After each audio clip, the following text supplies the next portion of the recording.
Welcome back to a very special episode of the Lighthouse Sessions. I'm recording this. I'm your host, Jeff Borschowa, and I'm recording this so that you can see behind the scenes the actual tools, the actual methodology we use with our one-to-one coaching clients. The reason I'm sharing this is I want to help people, and one of the ways I know how to help is to train people on things that are important to their business. So the unique selling proposition is really about understanding what is the one compelling reason that your target customer should choose you over anyone else. It is literally the foundation of strong branding, magnetic messaging, and persuasive marketing. We will do this step by step, and I'll explain it along the way. If you want to play along, I will also include a link to our intake form so that you can answer these questions and you'll get a copy of your responses so you can think about it for yourself. So I'll share the steps and then I'll ask some questions. So step number one, we need to understand our audience deeply. I can't stress this enough. Everybody out there tells me I work with everybody, I can serve anyone. When you try that, you reach no one. So a good USP is only unique if it truly resonates with the people that you're trying to reach. So here we're looking at who is my ideal customer, what keeps them up at night, what do they value most? Do they care about price, speed, quality, experience, prestige? What? And this is the part I cannot stress enough. What language do they use to describe their problems and goals? I am just amazed how many people want to write things from their perspective. Here's what we do. Here's the features. Nobody cares. They want to know, I have a pain point. I have a goal. How do you solve my pain or help me reach my goal? That's what they want to know to say yes. And by the way, if you don't understand your USP, you're going to say things like, I need more to spend more money on marketing. I need to get a broader reach.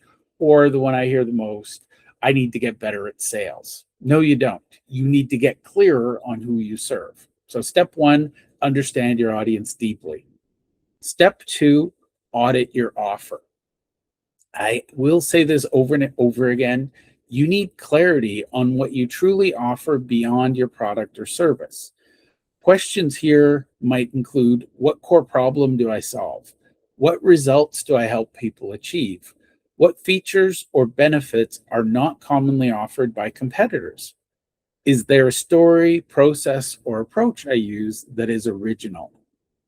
So that's step two, audit your offer. Step three, research the competition. Really, truly, if you don't know how others in your space are positioning themselves, you can't intentionally stand apart. A couple of questions here.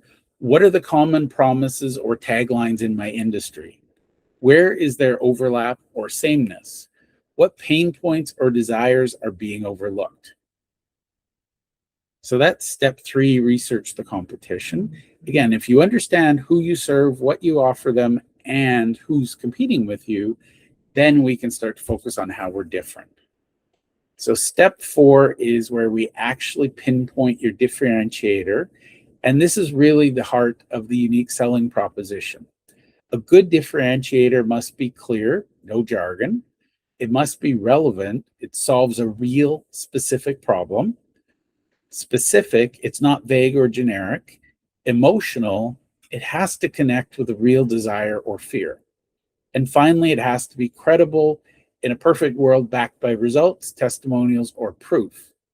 Some common differentiators, and again, by definition, you can't be common and a differentiator, but some examples of differentiators might be a unique guarantee, a proprietary process or method, faster results, niche focus, or a bold promise or bold point of view.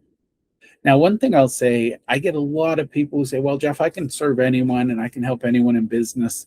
The problem with that is nobody cares.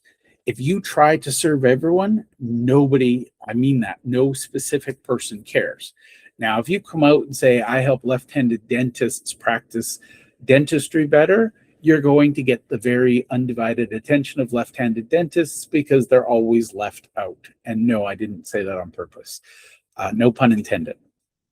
So that's step 4, pinpoint your differentiator. Now, step 5, we're actually going to craft your USP statement. Now, to be clear, a unique selling proposition is not just a statement. A statement just helps you say it and test it. Now, this framework has been inspired. I've been using it for a while. Experts like Dan Kennedy and Chet Holmes use similar things, not identical, but similar. And a framework that works a lot is we help specific audience achieve specific outcome through unique mechanism so they can emotional benefit. Or a shorter version, only your brand delivers key benefit because differentiator. Again, this is more something that we're going to use to craft other things, but it's meant to guide us. Think of this as your USP statement is not all of your message, it's your North Star. All of your messaging must support that. And by the way, if you can't pick a specific audience, try picking one, test it out, see what results you get. And I guarantee you'll get more attention than if you say, hey, we help everyone do everything all the time. So that's step 5, actually crafting your USP statement. Now, step 6 is where we test and refine. So I want you to understand that a USP, unique selling proposition, is just a hypothesis or theory until it's validated and proven in the market. So here we want to ask people, and to be clear, ask people who are in your target market. Do not ask your friends, neighbors, colleagues. Ask someone who actually buys the thing you offer. So some questions. Do people get it immediately? Is it clear or is it clever? If it's clever, go back until it's clear. Does it create intrigue or excitement? If not, why bother? Is it believable? If not, what could we do to make it feel believable? And finally, are conversions improving when it's used in your copy or sales calls? That is the thing that matters most. So I'm going to recap just because this is very, very useful.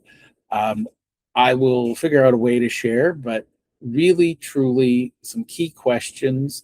Question 1, who is your ideal customer? Question 2, what do you offer that solves a real problem? Question 3, how is your offer different or better than alternatives? Question 4, why should someone believe you? Question 5, what emotion or identity do you help people feel? Very simple questions. We do have more in our actual in-depth, but the key is a good USP is better than not having one. A great USP is the goal. So my goal is here to help you get on your path to understanding what a USP is and how it might benefit you. So a few bonus questions or prompts to help you go. And by the way, I use a lot of generative AI with these discussions. You can type in yours and keep refining it if you want, if you're good with AI. A couple of bonus questions just to prompt you personally. Question 1, if you disappeared tomorrow, what would your customers miss most? Bonus question 2, if a customer described you to a friend in one sentence, what would they say? Bonus question 3, what's one bold or polarizing claim you can make that your competitors can't or won't? And my final bonus question, if you were to change your business today so that it was referral only, what would that look like, feel like, and be like for you? So that's a little bit to ponder. That's a lot, I know. I will rant and rave all day long, but the key here is if you can't clearly explain what you do, who you do it for, and how their life is better, you're going to need to improve. You're going to need to spend more time on marketing, more time on sales, and effort in those places leads to more effort in delivery.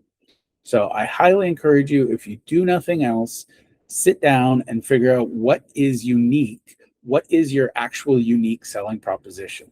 Thank you.